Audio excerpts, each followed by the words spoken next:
کہ جس کی آنکھیں میرے محبوب کی آنکھوں کی طرح ہو اس پہ میں چھری چلا دوں. جب یہ واقعہ غریب نواز نے پورا کیا تو اس جوان سے کہتے ہیں نادان، لیلا مجنوں کی دو محبت کی حقیقت کیا ہے؟ ایک فرضی کہانی کے سوا میرے اللہ نے میرے نبی سے جتنی محبت کی ہے کوئی اتنی محبت کسی سے نہیں کر سکتا. انہی کی محبت میں تو کائنات بنایا، جنت بنایا، سب کچھ بنایا، ملائکہ بنایا، انسان بنایا، انہی کی محبت میں سب کچھ بنایا.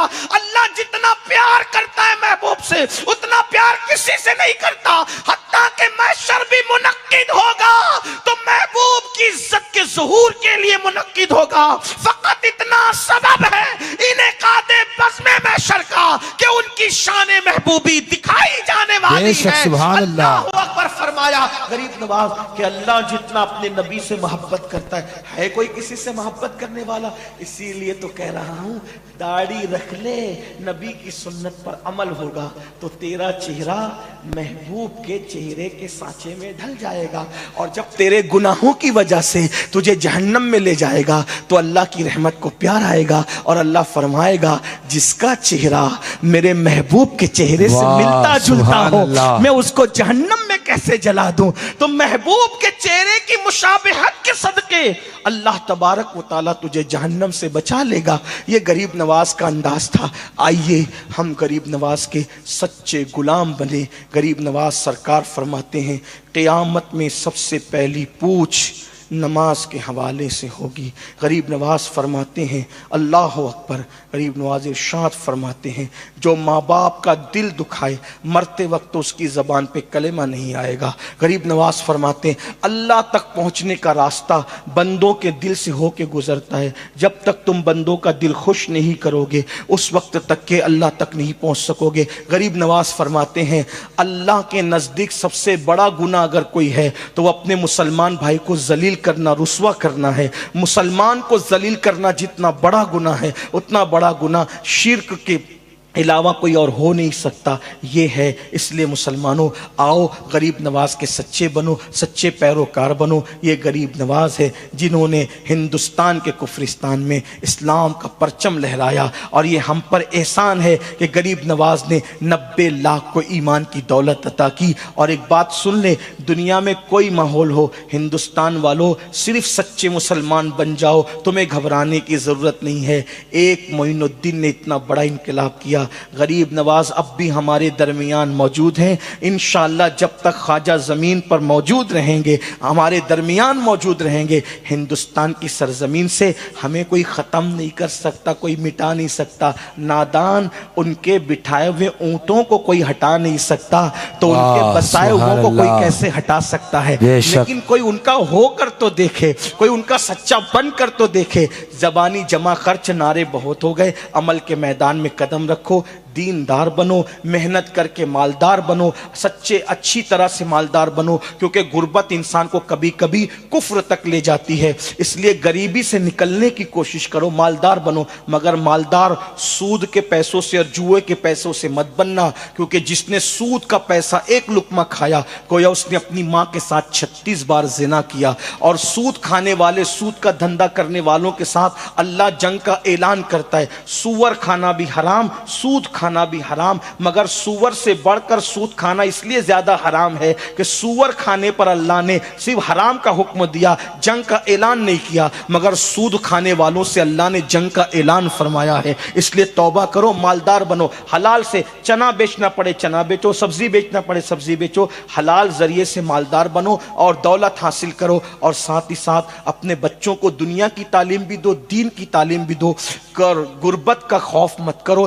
جتنا پیسہ مسلمانوں کے پاس ہے اتنا پیسہ کسی کے پاس نہیں ہے. آپ کہتے ہیں مولانا تعلیم مہنگی، تعلیم مہنگی. میں کہتا ہوں تعلیم مہنگی بول کے بچوں کو اسکول سے نکال لیتے ہو، کبھی موبائل مہنگا بول کر کے موبائل کے شو روم سے واپس کیوں نہیں آتے؟ جوتا مہنگا بول کے جوتے کے شو روم سے واپس کیوں نہیں آتے؟ کپڑے مہنگے بول کے کپڑوں کے شو روم سے واپس کیوں نہیں آتے؟ کپڑا بھی مہنگا، جوتا بھی مہنگا، موبائل بھی مہنگا، ریچارج بھی مہنگا، وائی فائی بھی مہنگا. تو جب یہ ساری مہنگی چیزوں کو استعمال کر رہے ہو تو پھر مہنگی تعلیم کا بہانہ کر کے ہوگے, اپنے بچوں کو کیوں اسکول سے نکال رہے ہو؟ ظلم کر رہے ہو, ظلم ظالم ہو اگر اپنے ننھے بچوں کو تعلیم نہیں دے رہے ہو تو. ایک بچے کو پڑھا دو 3 نسلیں سنور جائے گی. اس لیے تعلیم پہ محنت کرو, ایجوکیشن پہ محنت کرو. ایک بات آپ سے کہنا چاہتا ہوں, تعلیم یافتہ لوگوں کی ضرورت بنتا ہے اور جاہل لوگوں پہ بوجھ بنتا ہے. جو چیز بوجھ ہوتی ہے وہ اتار دی جاتی ہے, جو چیز ضرورت ہوتی ہے اس کو سینے سے لگایا جاتا ہے. آپ جانتے ہیں عبدالکلام جو ہمارے ملک کے سابق صدر جمہوریہ رہے ہیں, آپ سے پوچھنا چاہتا ہوں, بڑے بڑے متعصبین مرنے کے بعد ہار ڈالنے پہ مجبور ہوئے تھے کہ نہیں ہوئے تھے؟ کیوں؟ اس لیے کہ وہ ملک پہ بوجھ نہیں تھے, ملک کی ضرورت تھے. ہندوستان کو ایٹمی طاقت انہوں نے عطا کی, تو پھر کیا ہوا؟ دیکھو لوگ آئے نا ان کے قدموں میں مرنے کے بعد بھی ہار ڈالنے کے لیے.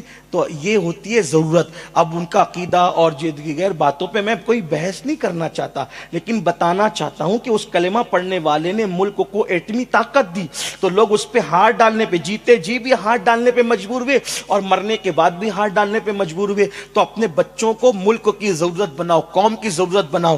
نوکریاں تمہارے بچے تلاش نہ کرے, اتنا اپنے بچوں میں صلاحیت پیدا کرو, نوکریاں تمہارے بچوں کو ڈھونڈے. تمہارے بچے عہدے تلاش نہ کرے, عہدے تمہارے بچوں کو تلاش کرے. اور جتنا ٹیلنٹ مسلمانوں کے پاس ہے کسی کے پاس نہیں ہے میرے بھائی. اپنے بچوں کو غلط صحبت سے بچاؤ, شراب سے, جوے سے, غلط عادتوں سے بچاؤ, اچھی تربیت کر کے ان کو پڑھاؤ لکھاؤ. اے پی جے عبدالکلام کو ان کے دادا نے پڑھایا, ان کی پھپھی نے پڑھایا. ماں باپ نے کہہ دیا ہم تمہیں پڑھا نہیں سکتے, تو دادا نے کیا کیا؟ سارے زیورات بیچ کر کہا میرے پوتے کو میں پڑھاؤں گا. اور عبدالکلام اخبار بیچ کر پیسے جمع کرتے تھے اور اپنے اسکول کی سامان مہیا کرتے تھے. اور ایک وقت وہ آیا کہ وہ اتنے بڑے ڈاکٹر بن گئے, اتنے بڑے سائنسداں بن گئے. آپ دیکھیں تو یاد رکھیے آپ کے بچے میں ٹیلنٹ موجود ہے.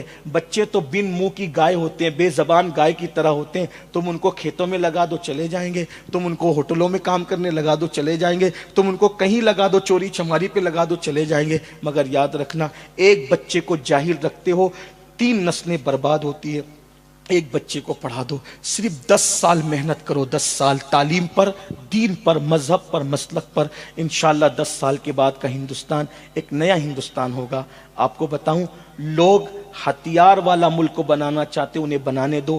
ہم قلم والا ملک کو بنانے کی کوشش کریں, اس لیے کہ میرے نبی نے ہتھیار سے پہلے امت کے ہاتھ میں قلم عطا فرمایا ہے. اور یاد رکھنا, ہتھیار کا انقلاب چند دنوں کا ہوتا ہے, قلم کا انقلاب صدیوں کا ہوتا ہے. تو آئیے ہم قلم تھامنے کی کوشش کریں. اور ایک بات یاد رکھنا, ہتھیار سے لوگ قلم ہوتے ہیں اور قلم سے قوم قلم ہوتی ہے. اس لیے اگر ضمیروں کے راجہ اور بادشاہ بننا چاہتے ہیں تو خود بھی قلم تھامو, قوم کو بھی قلم عطا کرو, بچیوں پہ بچوں پہ محنت کرو, اعلیٰ سے اعلیٰ تعلیم. اور آخری بات یہ بھی عرض کر دوں, شادیوں کی فضول خرچیاں, جلسوں کی فضول خرچیاں, ساری فضول خرچیاں بچا کر تعلیم کے حوالے سے اس کو فوکس کرو. جو پڑھے لکھے لوگ یہاں ہیں, سوجھ بوجھ والے لوگ یہاں ہیں, ان سے گزارش ہے کہ کروڑوں روپے کے عمارتیں بنانے کی بجائے, گنبد و مینار بنانے کی بجائے, وہ کروڑوں روپے کے اسکول, کالجز اور یونیورسٹیاں بناؤ. مسجد کا کروڑوں کا مینار بنانا اہم نہیں ہے, بلکہ تعلیم گاہیں بنانا اہم ہے. یاد رکھنا, میں تو اس پہ کڑتا ہوں کہ کاش شاہ جہاں کو کوئی مشورہ دیتا کہ ممتاز کے نام سے تاج محل بنانے کی بجائے اور چوروں کے قبضے کروانے کے سامان کرنے کی بجائے ممتاز کے نام سے ایک اچھی یونیورسٹی بنا دیتے, تو ممتاز کا نام بھی زندہ رہتا اور قوم کا بھی کچھ بھلا ہوتا. بغیر کوئی کام کیے, تعلیمی کام کیے ایک محل بنایا, آج دیکھو اس کا کیا حال ہو رہا ہے. اس لیے میری گزارش ہے کہ جو غلطیاں بڑوں نے کی ہے اس غلطیوں کو آپ نہ کریں, بلکہ آپ اپنا ایک ایم مقرر کریں, مقصد مقرر کریں. نہیں تیرا نشیمن قصر